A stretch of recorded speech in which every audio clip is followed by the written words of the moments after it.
The legend lives on from the Chippewa on down of the big lake they call Gitchagumi. The lake, it is said, never gives up her dead when the skies of November turn gloomy.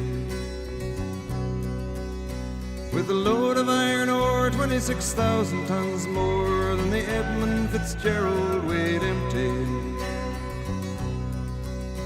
That good ship and true was a bone to be chewed when the gales of November came early.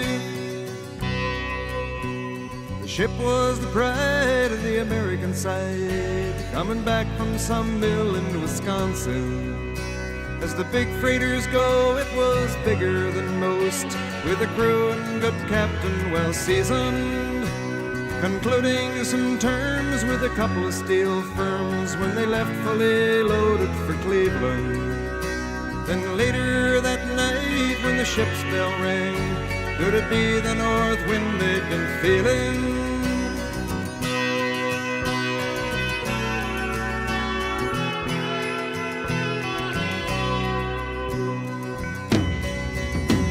The wind in the wires made a tattletale sound, and the wave broke over the railing.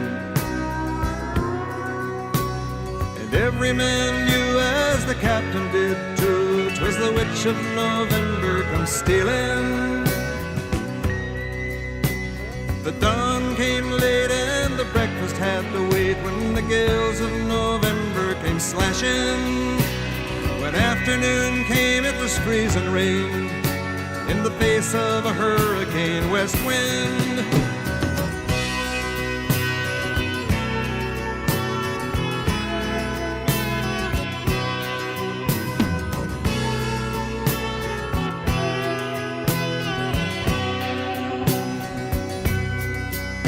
When supper time came, the old cook came on deck saying, "Fellas, it's too rough to feed you."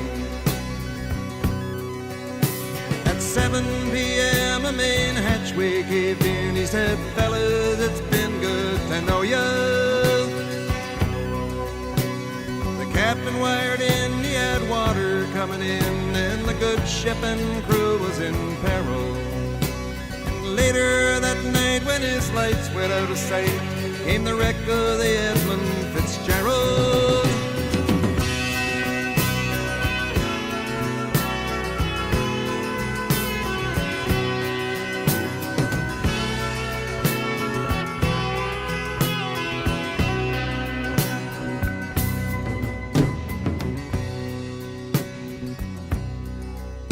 Does anyone know where the love of God goes when the waves turn the minutes to hours?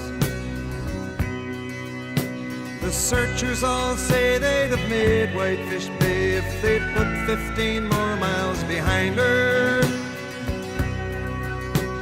They might have split up or they might have capsized. They may have broke deep and took water. And all that remains is the faces and the names of the wives and the sons and the daughters.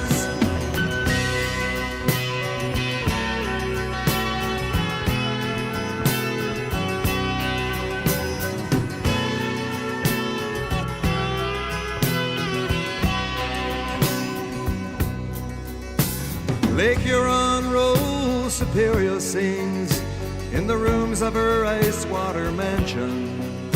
Old Michigan steams like a young man's dreams. The islands and bays are for sportsmen. And farther below, Lake Ontario takes in what Lake Erie can send her. And the iron boats go, as the mariners all know, with the gales of November remembered.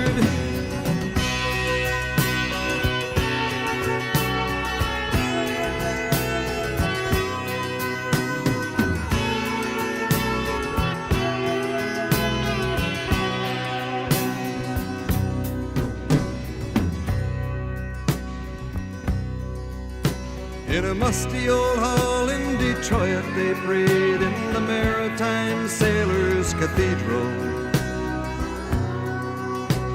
The church bell chimed till it rang 29 times for each man on the Edmund Fitzgerald. The legend lives on from the Chippewa on down of the big lake they call Gitchagumi. Superior, they said, never gives up her dead when the gales of November come early.